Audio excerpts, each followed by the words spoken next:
So, 5 generations in the workplace. We talked about at the last video why that's important and really what are the 5 generations. Today we're going to talk about how do we overcome that generation gap? What if there are continued issues? How do we continue to overcome that? Today we're going to talk about that. My name is Kelly. I was a nurse to CEO. I work with all 5 generations, and this is how we get the effective results. Overcoming the generation gap, really, it means we need to have multi-generational teams working together. The best way to get people to accept each other's differences, frankly, is to get them to work together on a project. If you get them to work together on a project, they really are kind of, I would say, somewhat forced to work together and have to understand the perspectives and the strengths and the weaknesses of the group. One of the ways to do this, to kind of meet all 5 generations' needs and their gaps and their wants, and again, I have another video that talked about this, so if you go back to look at that video that talks about the 5 generations and what there are, one of the ways to get past the gap of the generations is to really be flexible with certain things. So flexible hours and benefits. Is this a project that all 5 can work together, or whatever number of workforce generation gaps you have? Do we need to do some remote and do we need to do some in person? Having both offers a couple different opportunities to A, interact, come up with solutions, and B, really work in a communication style that might work with multi-generation groups.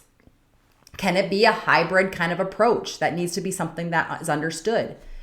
Understand work styles and their differences. Diversity training really is a way to make that happen. Diversity training, sometimes we just don't know what we don't know. And so providing diversity training offers insight to the person getting the training on why there may be differences. Again, I was called a boomer. First of all, I'm not a boomer. I'm a Generation Xer. But, why was I called a boomer? Well, when you really break it down, I was probably called it because I was giving an insight or an opinion that perhaps a younger person was perceiving as something that a baby boomer would say, meaning an old person would say. And so we need to get away from those stereotypes, although I know it's used in slang. But really what we're offering is there needs to be a shared diversity training in how we communicate with each other and how we can work together to get problems solved. We need to establish clear cultural values. One of the things that we do find is people do respect cultural values when they understand them. So again, that training can help with that. And we need to have clear expectations that we're going to remain respectful and remain culturally sensitive during projects. Staying flexible and respectful and understanding really helps the team grow. Don't settle for snide comments. If you're hearing those snide comments, please make sure you're addressing those, because that really can shut down conversation in a generational workforce and really stops getting results and being respectful, and can actually lose employees because of those snide comments. Often people won't say anything. They won't speak up when they're feeling disrespected. So it's our job to make sure we're providing the training, providing the cultural training, and then at the same time, holding accountable to what we've said we're going to be respectful for. Avoid stereotypes. Again, I know I'm talking about the 5 generation gaps, and again, we'll put that on the screen so you can see what those 5 generations are. But not everyone falls into a box, right? We have differences in all of them. And so we need to make sure we're not stereotyping certain generations as well. And you may need to adapt your communication style. If a baby boomer or a traditionalist or a Gen Xer prefers a face-to-face interaction for discussions, you may have to adapt to that. If a Gen Xer, a millennial, or a Gen Z prefers more of a text because they can get the information that they need in a text or an email, we may need to adapt to that as well. But we need to look at what are the different communication styles and how do we make a hybrid approach in the workplace when we're managing all of these generational differences, so that we can get, again, the whole role is to get team-oriented behavior that gets us results, and that's the goal.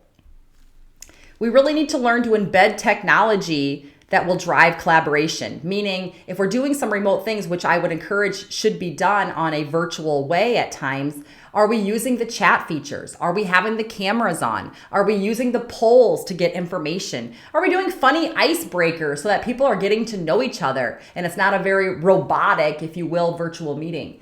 We need to really embed technology into our interactions with each other. And then we may need to educate. One of the reasons people may not put it on if they're in a workforce and they don't understand that technology is they just don't know, and they don't want to ask somebody, how do I turn on my camera? How do I use the chat feature? How do I embed this technology? Be sensitive to that, and let's be working with each other to teach how to do those things so that we can get to the next result that we want. Be open to learning from others and helping them learn from you. Again, that's how we get employee engagement. That's how we get retention. That's how we make the work more fun to get the results that we want. We really need to focus on what are we more of our similarities and not our differences. We're talking about our differences so we can understand those, but we have way more in common and way more similar things than we do differences. And so we really need to focus on that. What's our common mission? What's our common goal? We all want to have a sense of belonging and we want to feel engaged with the team. So let's focus on those things and how we make that happen first and gain trust. And then we can work on other things that maybe we need to work on with our differences. Again, when you like someone, you're willing to work with them. So we need to remember that as number one with building that trust, and working together is the way to make that happen. Holding each other accountable to respectful conversations, understanding that, working together, and then you genuinely start to build a trust and a like within the team, and you start to adapt that way. And again, with the ultimate goal of working together as a team, which is all 5 generations in our current workforce. If you found this helpful, please give me a like or subscribe. And I know generational differences can be kind of a challenge in our workforces, right? So please comment below what challenges or good things have you experienced in the generational workplace.